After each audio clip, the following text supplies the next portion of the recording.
সালাউদ্দিন সাহেব যে দীর্ঘদিন ভারতে গুম ছিল, এর বিচার চাচ্ছে না কেন? আর বিচারে যে বিএনপি খুব সবল এমন তো নয়। জিয়া হত্যার বিচারই তো সরকারিভাবে রাষ্ট্রীয়ভাবে করা হয়নি এখনো। একটা এরশাদের সাজানো একটা কোর্ট মার্শালের মধ্য দিয়ে আসলে বিচার করবেন বলেন না, উনি বলেছেন যে ইলিয়াস আলীকে খুঁজে বের করবেন 50 দিনের মাথায় যদি ক্ষমতায় আসে। বের করার ক্ষমতা থাকলে তো বিচারিক ক্ষমতাও থাকে। তো ইলিয়াস আলীকে তো আমরা যা শুনেছি, আপনি যেটা বললেন শুরুতে, আমরাও এরকম শুনেছি। আমার প্রশ্ন হলো তাহলে সালাউদ্দিনকেও তো খুঁজে বের করতে পারেনি ওনারা, বা খুঁজে বের করার পরে বা উনি সসম্মানে বহর নিয়ে যখন আসলো, উনি কেন ভারতে ছিলেন, কিভাবে ছিলেন, এটারও তো বিচার হওয়া উচিত। বাংলাদেশ কিন্তু এখন আর জিয়াউর রহমানের আদর্শে নাই, এবং এরপরে খালেদা জিয়ার বিএনপিও বলা যায় না, যেহেতু উনি অসুস্থ। এমনকি তারেক জিয়ার বিএনপি কি এটা?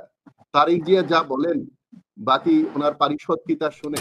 ইলিয়াস আলীকে 50 দিনের মাথায় উদ্ধার নির্বাচিত হলে।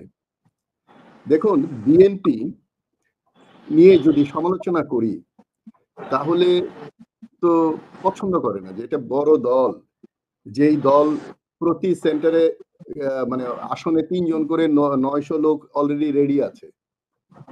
বাণিজ্য করলেও কিরকম হবে, ফাইট করলেও কিরকম হবে, এটা তো বোঝা যাচ্ছে। এত বড় একটা দল, সামনে কোনো তেমন দল নাই যাদের সাথে ওনাদেরকে রাজনীতি করতে হবে। ওনারা এখন অথর্ব এক সরকার আছে, খুব দুর্বল, এদের সাথে কিছু রাজনৈতিক কথা বলে বিভিন্ন ভাবে আলোচনা আসছেন। কিন্তু আমার প্রশ্ন হলো যে এই যে দলটি, এত বড় একটি দল, এই দলটি তো আমাদের অত্যন্ত প্রিয় নেতা, সাবেক মরহুম প্রেসিডেন্ট জিয়াউর রহমানের প্রতিষ্ঠিত দল।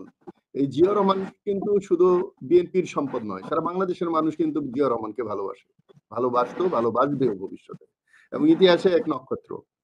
তাহলে এই দলটি কিন্তু এখন আর জিয়াউর রহমানের আদর্শে নাই, এবং এরপরে খালেদা জিয়ার বিএনপিও বলা যায় না, যেহেতু উনি অসুস্থ। এমনকি তারেক জিয়ার বিএনপি কি এটা? তারেক জিয়া যা বলেন বাকি ওনার পারিষদ কি তা শুনে? আজকে আমি প্রশ্ন করতে চাই, উনি যে বললেন ইলিয়াস আলীর বিচার করবেন, তাহলে সালাউদ্দিন সাহেব যে দীর্ঘদিন ভারতে গুম ছিল, এর বিচার চাচ্ছে না কেন? আর বিচারে যে বিএনপি খুব সবল এমন তো নয়। জিয়া হত্যার বিচারই তো সরকারিভাবে রাষ্ট্রীয়ভাবে করা হয়নি এখনো।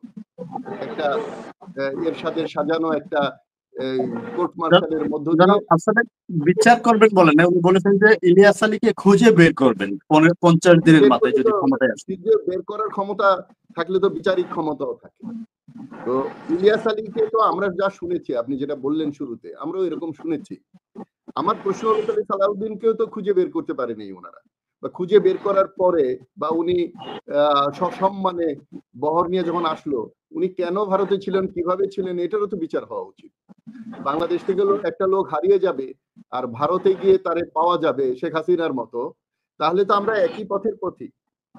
সুতরাং আমি মনে করি যে বিএনপি এমন একটা দলে পরিণত হয়েছে যেই দলের সামনে কোনো বড় দল নাই, গণতান্ত্রিক চর্চা করার সুযোগ কমে গেছে। তো ভবিষ্যতে কি হবে জানি না। এই সরকার সংস্কার সঠিকভাবে করতে পারেনি বলে রাজনৈতিক দল ও সংস্কারের কোনো তোয়াক্কা করেনি। নির্বাচন চেয়েছে, উনি নির্বাচনের তারিখ দিয়ে দিয়েছেন। এখন নির্বাচনে নিজেদেরকে ফলাও করার জন্য বিভিন্নভাবে বিভিন্ন স্টেটমেন্ট দেবেন, চমক দেখাবেন, ক্ষমতার কথা বলবেন, ক্ষমতা দেখাবেন, এবং কোন নেতা বড় এই প্রমাণ করার চেষ্টা করবেন। কারণ এটা তো এখন প্রতিযোগিতা যখন থাকে না, তখন দলের ভিতরেই প্রতিযোগিতা তৈরি হয়। সকল আলোচনা, সমালোচনা, দ্বন্দ্ব তখন গণতান্ত্রিকভাবে নিজের দলের মধ্যেই হয়। সেটাই হচ্ছে বিএনপিতে। তো এটা এই প্রাসঙ্গিক ছিল না, হঠাৎ করে এই অপ্রাসঙ্গিক একটা বিষয়কে মিডিয়াতে নিয়ে আসা, এটা এক ধরনের চতুরতা বলে আমি মনে করি, এবং এটা সঠিক রাজনীতি নয়, এটা অপরাজনীতিরই একটা অংশ। এটা নিজেদের দলের মধ্যে মতবিরোধ করবে। ইতিমধ্যেই 5ই আগস্টের পর থেকে অন্তত আমি 10 জনের নাম বলতে পারবো যারা বিএনপির বিপক্ষে গেছে তাদের স্টেটমেন্ট। ইভেন প্রবাসীদের নিয়ে যেসব কথাবার্তা হয়েছে এবং রাজনীতি নিয়ে যেসব কথাবার্তা হয়েছে, সংস্কার নিয়ে কথা হয়েছে যে সংস্কার বাংলাদেশের মানুষ বোঝে না, বাংলাদেশের মানুষ ভাত চায় না, ভোট চায় ইত্যাদি নানা রকম স্টেটমেন্ট বিএনপির নেতারা দিয়েছেন। এবং তারা কিন্তু ওই ড্রয়িং রুমের নেতাই, ওনারা কিন্তু মাঠে ঘাটের নেতা না। মাঠে ঘাটে যারা পরিশ্রমী, যারা দলকে সঠিক পথে রাখার চেষ্টা করেন, ওনারা কিন্তু দলের নীতি নির্ধারক থেকে অনেক দূরে, যার জন্য ওনারা অনেক সময় নিজেরাও বিব্রত হন মিডিয়াতে এসে, এবং ওনাদের নেতাদের প্রশ্নের উত্তর দিতে গিয়ে নিজের দলের নিজের নেতার যদি প্রশ্ন দলের পক্ষে না যায়, তখন তার উত্তর দেওয়াটাও বিব্রতকর। তো সুতরাং বিএনপি খুব সুষ্ঠু, সুন্দর, সাবলীল গণতান্ত্রিক রাজনীতি করতে পারছে না, কারণ তার গণতান্ত্রিক প্রতিদ্বন্দ্বী নেই এবং নিজেদের মধ্যে এখন প্রতিযোগিতা তৈরি হয়েছে। এটা নির্বাচন পর্যন্ত চলবে। এখন নির্বাচনের পরে ওনারা কি করবেন সেটা আমরা দেখব। আমরা জনগণ অপেক্ষা করবে যে ওনারা কি করতে পারেন নির্বাচনের পরে, অতীতে কি করেছেন, ভবিষ্যতে কি করবেন, এই হিসাব নিকাশ করে যদি আমাদের দেশে গণতন্ত্র সঠিক পথে চলতে থাকে, তাহলে গণতান্ত্রিক ভাবেই জনগণ এদের নিয়ে দিবে। এইবার তো আবার প্রবাসীরাও ভোট দিবে।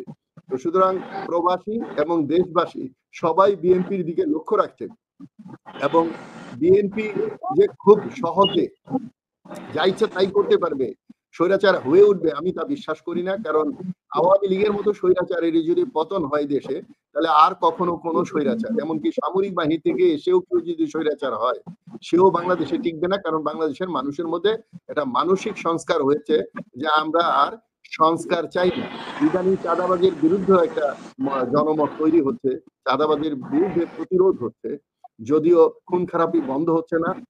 এবং আমাদের স্বরাষ্ট্রমন্ত্রী এবং আমাদের উপদেষ্টারা নাকি সন্তুষ্ট, আইন শৃঙ্খলা নাকি আগের চেয়ে বেড়েছে, ভালো হয়েছে। মানে অর্থাৎ তারা স্বৈরাচারের আইন শৃঙ্খলার সাথে তুলনা করেন, একটা সুষ্ঠু, সুন্দর, সাবলীল দেশের যে আইন শৃঙ্খলা হওয়ার কথা সেটার সাথে তুলনা না করে, স্বৈরাচারের সাথে তুলনা করে ওনারা জানান, স্ট্যাটিস্টিক বলেন যে আমাদের তো কোনো গুম হয় নাই, খুন হচ্ছে। গুম হয়তো প্রয়োজন নাই এই জন্য হচ্ছে না, প্রয়োজন হলে হয়তো গুমও হতো। এখন আর সরকার তো আর মানুষ মারছে না, মানুষ মারছে এই জনগণের মধ্যে যারা দুর্বৃত্ত, তারা, তাকে তো প্রতিহত করতে পারছে না সরকার। ইলেকশন সামনে, যদি জানুয়ারিতে ফেব্রুয়ারিতে ইলেকশন হয়, তার অন্তত 3 মাস আগে তো একটা সুন্দর নির্বাচনী পরিবেশ তৈরি করতে হবে। এর দায় দায়িত্ব তো এই সরকারের, যদিও শুধুমাত্র নির্বাচনই এই সরকারের দায় না, এই সরকারের দায় 3টা, সেটা হলো সংস্কার, বিচার এবং নির্বাচন। এখন ওনারা শেষটা দিয়ে এক্সিট পয়েন্ট ক্লিয়ার করার জন্য বা তড়িঘড়ি ভাবে গিয়ে একটা রাজনৈতিক দলের কাছে ক্ষমতা দিয়ে হয়তো ওনারা চলে যাবেন একটা নির্বাচনের নামে।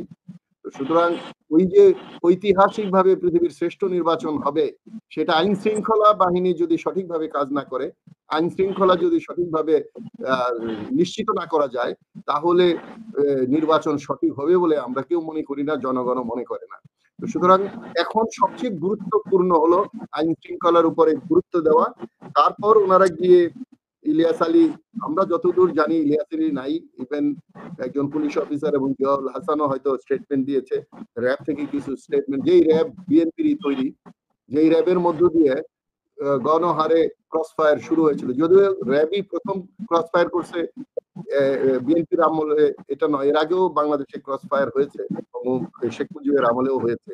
কিন্তু ওই তিন হাটের মধ্য দিয়ে বিএনপির সময় অসংখ্য মানুষ নির্বিচারে হত্যা করা হয়েছে। মানুষ বলছে এই জন্য, দুষ্কৃতিকারীরাও মানুষ, সব মানুষেরই বিচার পাওয়ার অধিকার আছে। এই দেশ থেকে বিচারবিহীন হত্যাকে বন্ধ করতে হবে, এবং এটা বন্ধ করতে গেলে আমাদের আরো একটু গোড়ায় যেতে হবে। চাঁদাবাজ এবং দালাল প্রতিরোধ করতে হবে। চাঁদা এবং দালাল মুক্ত দেশ গঠন করতে না পারলে হত্যার রাজনীতি এবং বাংলাদেশ থেকে হত্যা কমানো যাবে না। হত্যা কমাতে গেলে মানুষের হাতে অবৈধ টাকা পয়সা গুলো কমাতে হবে, চাঁদা কমাতে হবে, ফুটপাত ক্লিয়ার করতে হবে, এবং বৈদেশিক দালালদেরকে বাংলাদেশ থেকে একটা শুদ্ধি অভিযানের মধ্য দিয়ে দালাল মুক্ত দেশ না করতে পারলে আমাদের আইন শৃঙ্খলাও সঠিক হবে না, সঠিক নির্বাচনও হবে না বলে আমি মনে করি। ধন্যবাদ।